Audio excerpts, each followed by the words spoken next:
Yes, कैसे हो बच्चे? तो during the session of this class 10 topic we will discuss today a very interesting topic that is called Ohm's law. What is called Ohm's law? Right. तो Ohm's law क्या होता है? And that is very important topic according to your NTSC and that all the competition exams and your board examinations too.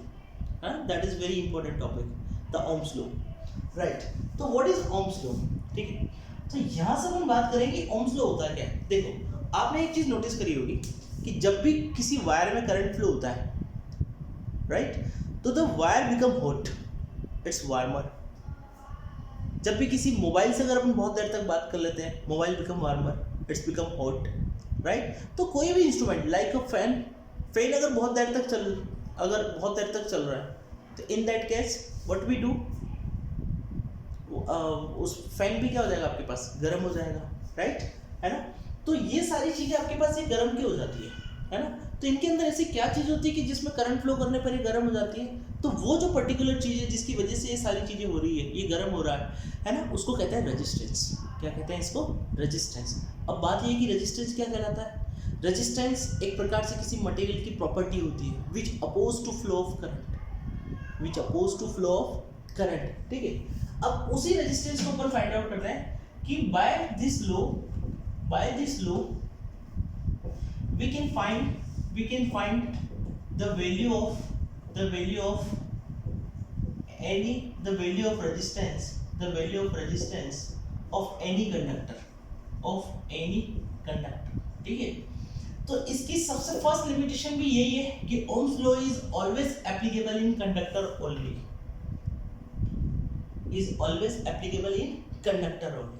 Is it clear? अब conductor क्या होगा? कोई भी लोहे का वायर हो सकता है, कोई भी मेटल्स का वायर हो सकता है. Let me take a wire,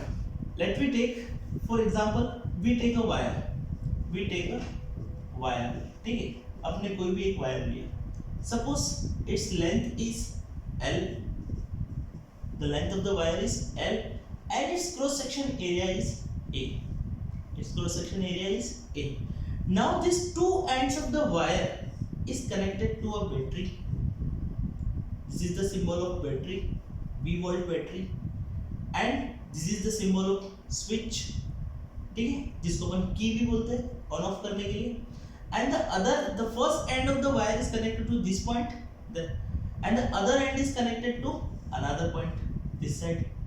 So this will become positively charged, and this is from so this will connect from the positive terminal, this will connect from the negative terminal. Now in this the current will flow. It means the electron will flow. वो किधर से किधर flow होगा? Negative to positive की तरफ. Electron किधर flow होगा? Negative to positive की तरफ. और करंट किधर फ्लो होगा? पॉजिटिव टू नेगेटिव की तरफ. ये हमेशा ध्यान रखना, ठीक है, कि इलेक्ट्रॉन जो करंट की जो डायरेक्शन है वो फ्लो ऑफ इलेक्ट्रॉन के अपोजिट डायरेक्शन में होता है, क्योंकि इलेक्ट्रॉन के ऊपर नेगेटिवली चार्ज होता है और वो हमेशा पॉजिटिव की तरफ अट्रैक्ट होगा, राइट. इसलिए वो इस साइड में आएगा. और इलेक्ट्रॉन और जो इसमें जो करंट फ्लो होती है वो हमेशा पॉजिटिव टू नेगेटिव जाती है. ये बात फिक्स है आपके पास. अब इलेक्ट्रॉन इतनी आसानी से फ्लो नहीं हो जाएगा. हर एक कंडक्टर के अंदर जब भी करंट फ्लो होता है तो यहाँ पर एक रेजिस्टेंस होता है, ठीक है. किसी में बहुत ज्यादा होता है, किसी में बहुत कम होता है. जिसमें बहुत ज्यादा होता है, जो कि इलेक्ट्रॉन को आगे बढ़ने ही नहीं देता, करंट फ्लो होने ही नहीं देता, वो इंसुलेटर कहलाता है. और जिसमें रेजिस्टेंस कम होता है, आसानी से करंट फ्लो हो जाता है, वो आपके पास कंडक्टर कहलाता है. तो अपन यहाँ पे किसकी बात करें? कंडक्टर की. लेकिन ऐसा नहीं कि उसमें बिल्कुल रेजिस्टेंस नहीं होगा, बिल्कुल होगा, रेजिस्टेंस तो बिल्कुल होगा, ठीक है, लेकिन कम होगा इंसुलेटर के मुकाबले. अब ये जो वैल्यू होगी आपके पास R वैल्यू होगी. रेजिस्टेंस को अपन R से डिनोट करते हैं, ठीक है. अब यहाँ से आपके पास जो भी आपके पास आ रही, तो ये आपके पास मैं बताता हूँ कि फिजिकल कंडीशन आपके पास क्या होती है. देखो, फिजिकल कंडीशन में आपके पास आ जाती है आपके पास लेंथ, ठीक है, और एरिया. ये दो चीजें आ जाती है आपके पास जिसको अपन मेजर कर सकते हैं, ठीक है. ये लेंथ हो गया और इसका क्या होगा आपके पास? एरिया. ये आपके पास इसकी फिजिकल कंडीशन आ जाती है. तो बात है कि ओम्स लॉ आपके पास कहता है क्या आपके पास? व्हाट डज इट से? तो Ohm's law state that if the physical condition of the conductor, if the physical condition of the conductor kept constant, of the conductor kept constant, then if the physical condition of the conductor, then applied voltage is directly proportional to the current, is directly proportional to the current, applied voltage is directly proportional to the current. ये आपके पास आ जाता है. It means आपके पास क्या बताएगा इसमें कि अगर L और A को आप कांस्टेंट रखें, मतलब इसकी वैल्यूज को आप चेंज नहीं करें, देन आपके पास V is directly proportional to current. ये आपके पास ओम्स लॉ कहलाता है. V और I आपस में डायरेक्टली प्रोपोर्शनल होते हैं, राइट. जैसे ही प्रोपोर्शन का साइन हटेगा तो यहाँ पर एक कांस्टेंट ऐड हो जाएगा, that is equal to what, R is proportionality constant, that is known as resistance, and what is the value of R is equal to V by I. R is equal to what, V by I. If we talk about the unit, SI unit, then the SI unit is volt per ampere. V for volt, I for current means ampere. Then it is also called as, और इसको अपन क्या कहेंगे, ओम. इसको अपन क्या कहेंगे, ohm. This is the symbol of ohm, OHM, ohm, right, है ना. अब क्वेश्चन किस प्रकार से आते हैं, ये तो आपके पास हो गया, है ना. मैंने आपको बताया कि रेजिस्टेंस क्या होता है, नाम से ही पता लग रहा है कि which oppose the flow of current, है ना. एक प्रकार से यहाँ से अपन लिख देते हैं कि बेसिकली आपके पास रेजिस्टेंस होता है कि अपन कैसे डिफाइन करेंगे, which oppose the flow of current, which oppose the flow of current, flow of electron, जिसको अपन करंट भी बोल सकते हैं, which oppose the flow of electron, जो कि इलेक्ट्रॉन को फ्लो करने से आपके पास क्या करेगा, अपोज करेगा. यही आपके पास क्या कहलाता है, आपके पास रेजिस्टेंस कहलाता है. और उसका फॉर्मूला आपके पास R इज इक्वल टू कितना होगा आपके पास, V बाई I. अब यहाँ पर बात है कि क्वेश्चंस किस प्रकार से आ जाते हैं आपके पास. देखो अपन क्वेश्चंस की बात करते हैं, राइट. ये अब देखो यहाँ से अपन क्वेश्चंस की बात करते हैं. अब क्वेश्चंस किस प्रकार से बनते हैं, इसकी प्रकार से देखिए. जैसे सपोज किया कि यहाँ पर आपके पास V और I डायरेक्टली प्रोपोर्शनल में है, राइट. तो डायरेक्टली प्रोपोर्शनल में है, तो इनका अगर मैं ग्राफ बनाता हूँ, ठीक है, graph between V and I, अगर मैं इन दोनों के बीच में ग्राफ बनाता हूँ तो what we get, if we take voltage at y axis and current at x axis, then these two quantities are directly proportional, and when the directly proportional quantities are there, then the graph become straight line. This is the most important part of the Ohm's law. The graph become the straight line. Am I right? It means at value V1 we get I1 current, at value V2 we get I2 current, and now this is point A, suppose this is point B and this is point C.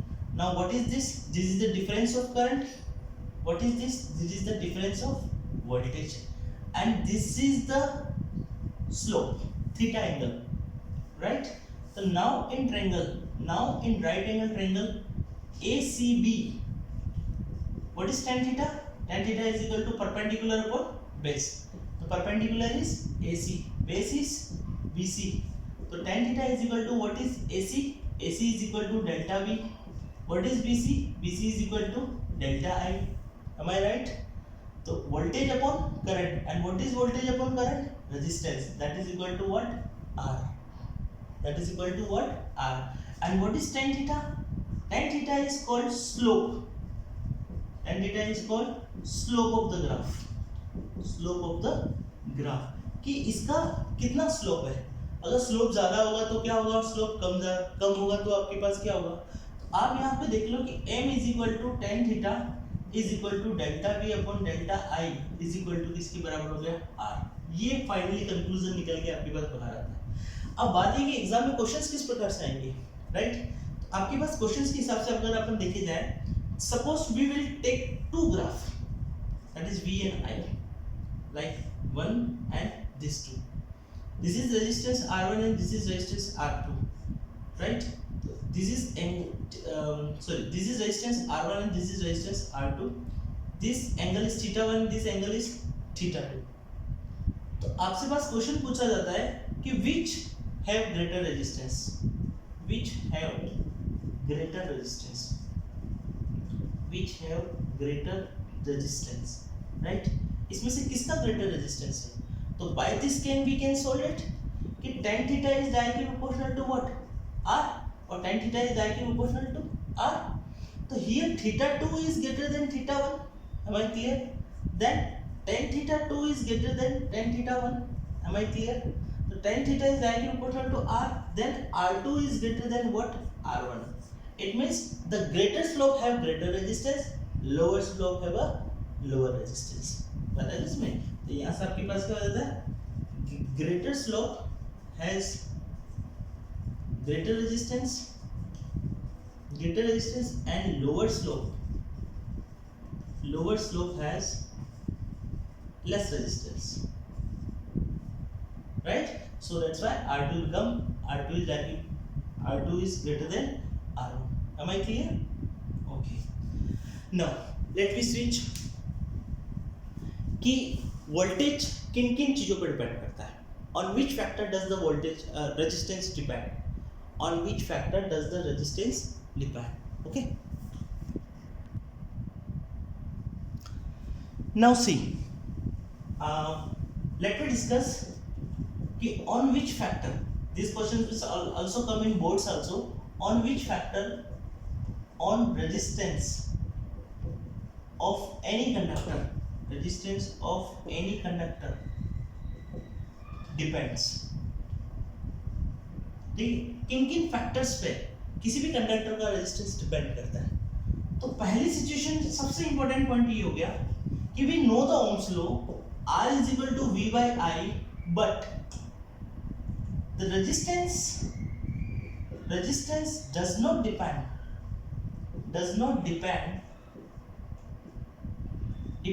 on V and I.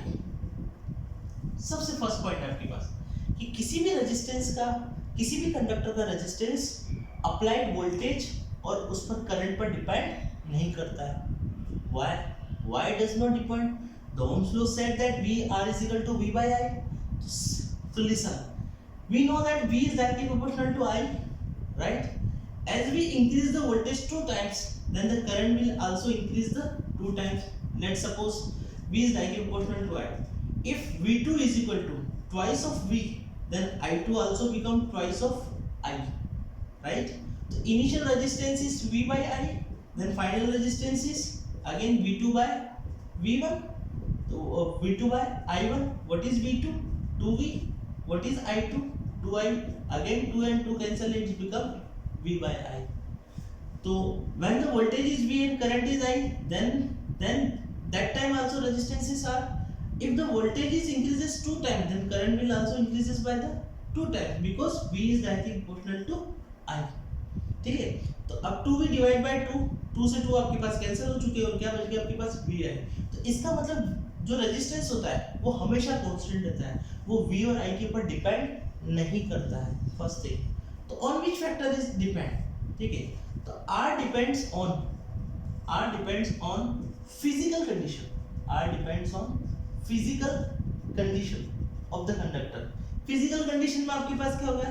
Length and area. Physical condition में क्या होगा आपके पास? Length and area.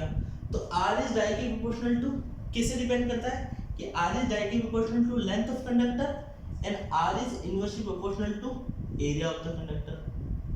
R is directly proportional to length of the conductor and R is directly proportional to inversely proportional to the area of the conductor. So now cross sectional area. So L by A. If we write in combined form, and whenever we remove the proportional sign, there would be a constant.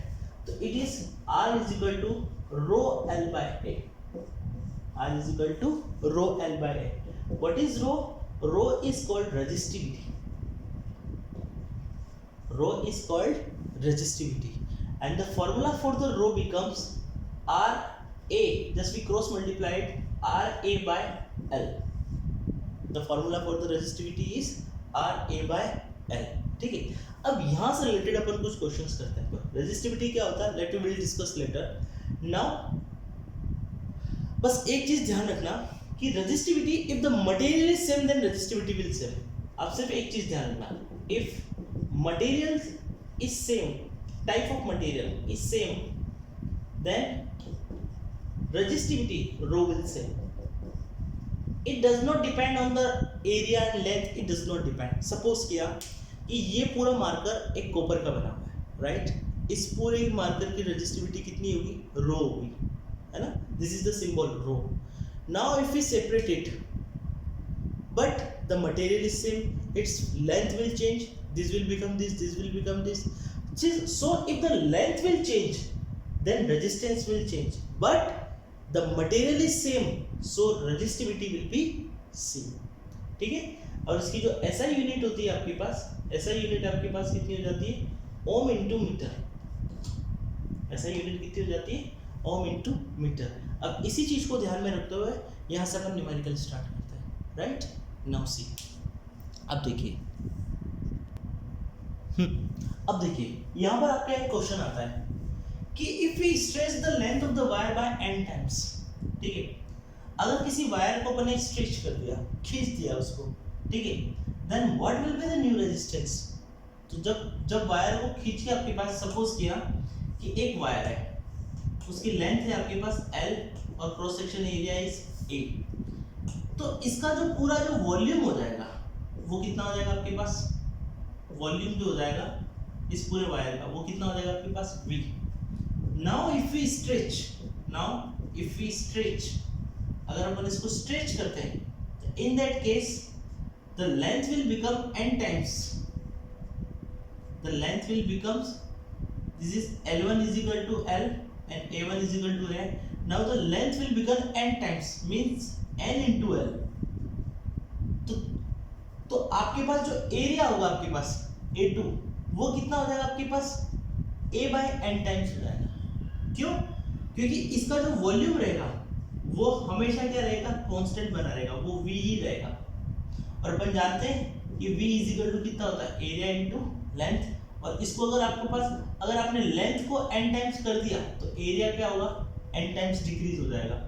तो ये से ये आपके पास cancel हो जाएगा, तो वापस से कितना बन जाएगा आपके पास? A into L. बराबर इसमें, तो इसका वॉल्यूम भी V होगा और इसका वॉल्यूम भी V होगा, वो कभी भी चेंज नहीं होगा. अगर आप कोई इसमें से कोई वायर कट करके आप अलग नहीं रख रहे हो, या इसमें से कोई वायर एंटी कर रहे हो, आप तो इसी को स्ट्रेच कर रहे हो. जब आप इसी को स्ट्रेच कर रहे हो तो इसका वॉल्यूम कांस्टेंट रहेगा. Are you getting my point? Yes.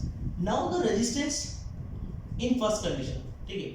Now first condition में resistance, you will know the formula rho L1 upon A1, ठीक है? मटेरियल इज सेम, तो इसकी रेजिस्टिविटी भी रो रहेगी, इसकी रेजिस्टिविटी भी कितनी रहेगी आपके पास? रो रहेगी. इसमें कोई डाउट नहीं होगा, ठीक है? What is the first resistance? R1 is equal to rho L1 by A1. Then what is L1 is L, what is A1 is A. So our first initial resistance become the resistance of this, and suppose the resistance of this is R1. This become rho L by A, right? Now second case R2. R2 is what? Rho L2 by A2. तो rho L2 become NL. But what is A2 become? A2 become A by N. A by N. Then this N will be multiplied by this. Then we get what? N square rho L by A.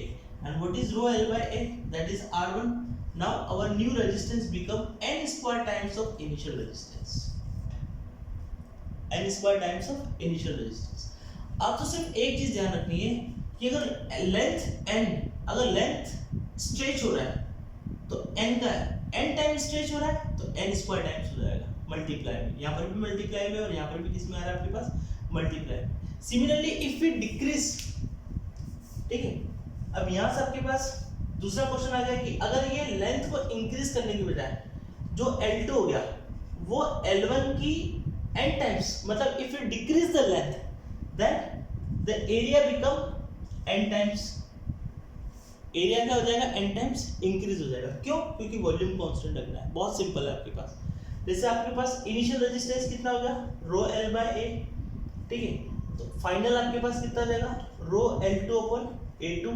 तो रो L2 की value तो हो गई आपके पास L by N, और A2 की value हो गई आपके पास N into N. This N and this N we can put in multiply.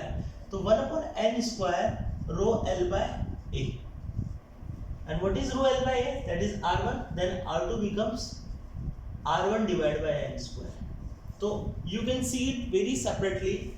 If we multiply length by n times, then the resistance will also n square times by resistance, initial resistance. If we divide the length by n times, then the resistance will also n square times divided by n square times with the initial resistance. Are you getting my point? Right? So similarly we can do so many questions, right, which will come in your boards classes, in your computation classes. We will do so many questions based on this Ohm's law. Okay, then we will discuss later. Thank you. Bye bye.